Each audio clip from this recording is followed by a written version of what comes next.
بسم اللہ الرحمن الرحیم۔ بعد میں قبیلہ غفار کو پیغمبر اسلام حضرت محمد صلی اللہ علیہ وسلم کا اتنا اعتماد حاصل ہوا کہ ایک مرتبہ حضرت محمد صلی اللہ علیہ وسلم کسی سفر پر روانہ ہونے والے تھے، تو انہوں نے اپنی جگہ حضرت ابو ذر غفاری رضی اللہ تعالیٰ عنہ کو مدینے کا نظم و نسق، قانون و ویسا سنبھالنے کی ذمہ داری سونپ دی۔ قبیلہ غفار کے ساتھ فوجی سمجھوتا ہو جانے کے بعد پیغمبر اسلام حضرت محمد صلی اللہ علیہ وسلم نے اس قبیلے کی سرزمین کو خیرباد کہا اور قبیلہ ذہینیہ کی طرف جانے کا راستہ اختیار کر لیا۔ قبیلہ جہینیہ یمبا کے پہاڑی علاقے میں رودا نامی مقام پر رہائش پذیر تھا۔ وہ قبیلہ بھی مسلمانوں کا اتحادی بن گیا اور اس قبیلے کے افراد اتنے سچے اور پکے مسلمان مر گئے کہ انہوں نے اپنے خرچ اور اپنے ہاتھوں کی کمائی سے مدینے میں ایک مسجد تعمیر کی جسے مسجد قباء کا رتبہ حاصل ہوا۔ پیغمبر اسلام حضرت محمد صلی اللہ علیہ وسلم نے اپنا سفر جاری رکھا اور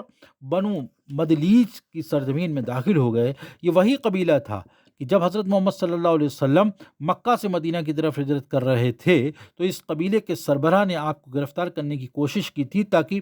قریش کا مقرر کردہ انعام حاصل کر سکے، یعنی حضرت سراقہ رضی اللہ تعالیٰ عنہ نے۔ لیکن جب بھی وہ حضرت محمد صلی اللہ علیہ وسلم کی طرف بڑھنے کی کوشش کرتے تو ان کا گھوڑا ٹھہر جاتا اور زمین پر ڈھیر ہو جاتا اور اس کے پیر زمین میں دھس جاتے۔ قبیلے کے سربراہ سراقہ نے 3 بار اپنے گھوڑے کو ایڑ لگائی، لیکن تینوں بار ان کا گھوڑا زمیں بوس ہو گیا۔ اگرچہ قبیلہ بنو مدلیج کے افراد بت پرست تھے، پھر بھی انہوں نے بڑی عزت اور اکرام کے ساتھ حضرت محمد صلی اللہ علیہ وسلم کی پذیرائی کی اور ان کے ساتھ جنگ کی سمجھوتا کرنے پر رضامندی ظاہر کی۔ بعد میں سراقہ بن مالک جو مسلمان ہو چکے تھے، اسلام کے نامور سربازوں میں ان کا شمار ہوا۔ مذکورہ 4 قبیلوں کے ساتھ جنگی سمجھوتا کرنے کے بعد پیغمبر اسلام حضرت محمد صلی اللہ علیہ وسلم مطمئن ہو گئے، کیونکہ وہ چاروں قبیلے ایسے مقامات پر تھے جہاں سے کفار کے قافلے بہر صورت گزرنے پر مجبور تھے، اور چونکہ وہ قبیلے اسلام کے اتحادی بن چکے تھے لہٰذا مکہ کے قافلوں کی روک تھام میں مؤثر طور پر مسلمانوں کی مدد کر سکتے تھے۔ بدوی قبیلوں کے ساتھ بات چیت اور سمجھوتا کرنے کے بعد جب حضرت محمد صلی اللہ علیہ وسلم مدینہ پہنچے تو انہیں ایک